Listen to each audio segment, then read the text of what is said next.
आज हम बना रहे हैं दो ज़बरदस्त चटनियाँ। एक है मोमोज़ की तीखी सी चटनी और दूसरी है मूंगफली की बहुत ही स्वादिष्ट चटनी, जिसे आप पकोड़े, मोमोज़, स्नैक्स, पराठा किसी के भी साथ खा सकते हैं। यहाँ तक कि इडली डोसा के साथ भी आप उसे खा सकते हैं।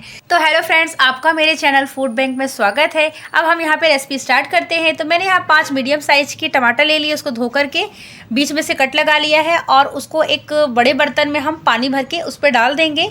और उसके बाद हम ले लेंगे जो कश्मीरी लाल मिर्च आती है सूखी वाली, आप मार्केट में जाएंगे तो मार्केट में भी मिल जाएगी। तो 10 से 12 आप ले लीजिए सूखी कश्मीरी लाल मिर्च, उसे भी पानी में डाल दीजिए और इसको उबाल लीजिए। कम से कम 3 से 4 मिनट इसको आप लो टू मीडियम आंच पर इसको अच्छे से उबाल लीजिए। उसके बाद में इसे एक छन्नी में अलग से निकाल लीजिए, चाहे तो पानी सहित छान लीजिए तो पानी अलग हो जाएगा और आपके जो टमाटर और मिर्च है वो अलग हो जाएंगी।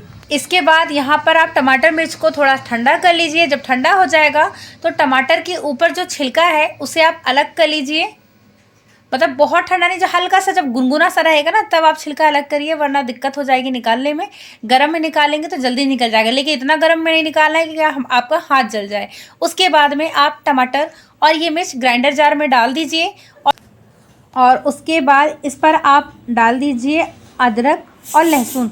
तो यहाँ पे हमने अदरक का छोटा सा टुकड़ा ले लिया है और कम से कम 7 से 8 कली हमने लहसुन की ले ली है। और इसके बाद हम इस पर लगा देंगे ढक्कन और इसको हम स्मूथ सा पेस्ट बना लेंगे।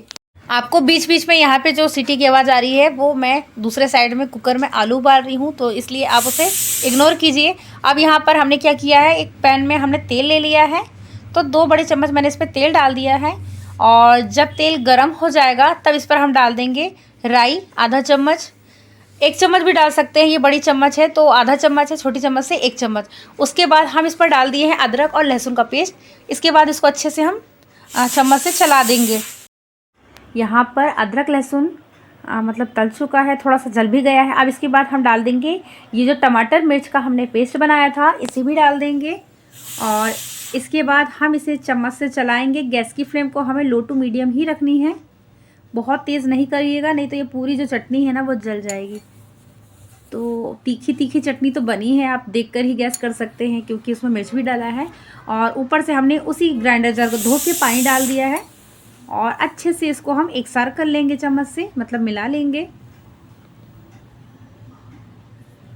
अब उसके बाद हमें इस पर आगे की भी प्रोसेस करनी है। तो सबसे पहले हम इस पर डालने वाले हैं नमक। इसके बाद इस पर हम आधा चम्मच डाल देंगे कश्मीरी लाल मिर्च। आप चाहे तो 1 चम्मच भी डाल सकते हैं, बाकी बहुत ज़्यादा तीखा हो जाएगा क्योंकि ऑलरेडी इस पर मिर्च डली हुई है। और ये देखिए, इसके बाद हम इसको मिला देंगे। जैसे जैसे हम इसको मिलाते जाएंगे ना, इसका जो कलर है वो थोड़ा सा चेंज होता जाएगा, मतलब और भी डार्क होता जाएगा। और इसका जो कलर है अभी एक बार और चेंज होगा जब इस पर हम बाकी के जो सॉस होते हैं वो डालेंगे। तो ये देखिए हमने सब मिला दिया है। अब इसके बाद आती है बारी सॉस की। तो अब इस पर हम बाकी के जो जो सॉस हमको इस पर डालने हैं वो भी डालेंगे। और आप देख पा रहे होंगे गैस के चारों तरफ छींटे पड़ गए हैं इसके, तो उसे भी आप इग्नोर कीजिए। इन चीज़ों को आप इग्नोर करते जाइएगा।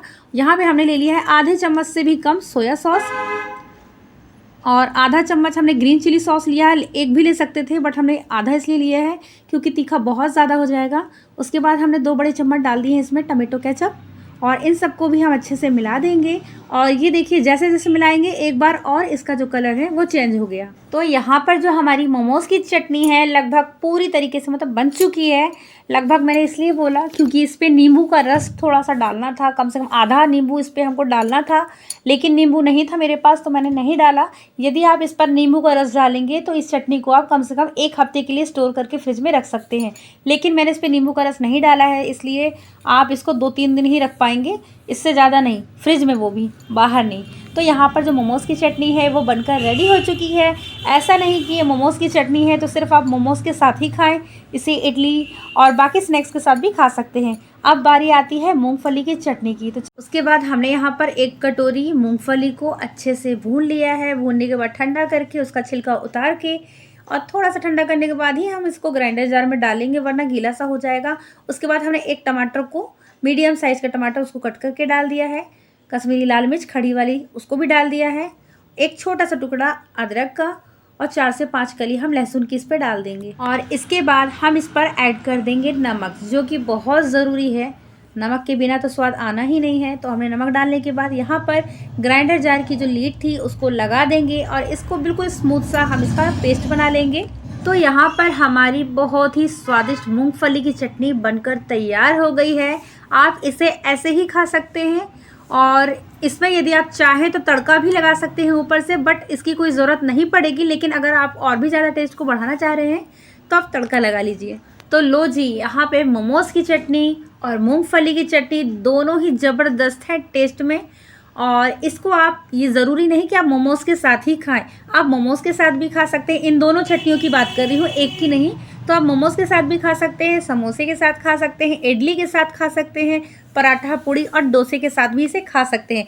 जिसके साथ आपका मन हो आप उसी के साथ खा लीजिए, क्योंकि ये चटनी वाकई में बहुत टेस्टी लगती है। और ऐसी ही टेस्टी टेस्टी रेसिपी देखने के लिए आप मेरे चैनल को सब्सक्राइब कीजिए, मेरे वीडियो को लाइक शेयर कीजिए, कमेंट कीजिए। अब मिलते हैं हम नेक्स्ट रेसिपी वीडियो के साथ।